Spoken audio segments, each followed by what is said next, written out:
Mummy, अल्फाबेटला minus आलंय, तर हे सम कसं करायचं?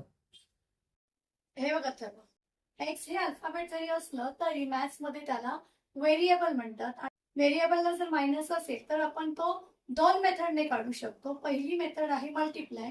पूर्ण स्टेपला आपण -1 ने मल्टिप्लाय करून घ्यायचं आहे. म्हणजे एक्सला पण -1 ने मल्टिप्लाय करायचं आहे आणि 6लाही -1 ने मल्टिप्लाय करायचं आहे.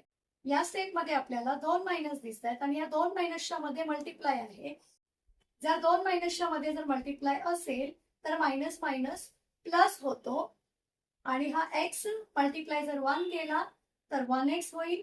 जर 6चा टेबल 1 पर्यंत जर आपण बोललो तर आन्सर येईल 6. आणि या पूर्ण स्टेपमध्ये एकच मायनस आहे, त्यामुळे तो आपण तसाच आन्सरला देणार आहोत. त्यामुळे आपला आन्सर येईल x इज इक्वल टू -6. तसंच अजून एक मेथडने आपण हा मायनस व्हेरिएबल बरोबरचा काढू शकतो. -x आणि 6 याला आपण -1 ने डिवाइड करूया. ही स्टेप लिहिल्यानंतर आपल्याला अपॉन मध्ये दोन मायनस दिसत आहेत. अपॉन मध्ये दोन मायनस असल्यामुळे मायनस मायनस प्लस होतात. हा एक्स तसाच लिहायचा आहे. आणि 1 ने 6ला जर आपण डिवाइड केलं तर आन्सर येतं 6. आणि डिव्हिजन मध्ये आपल्याला एकच मायनस दिसतोय, तो तसाच आन्सरला देऊन टाकायचा.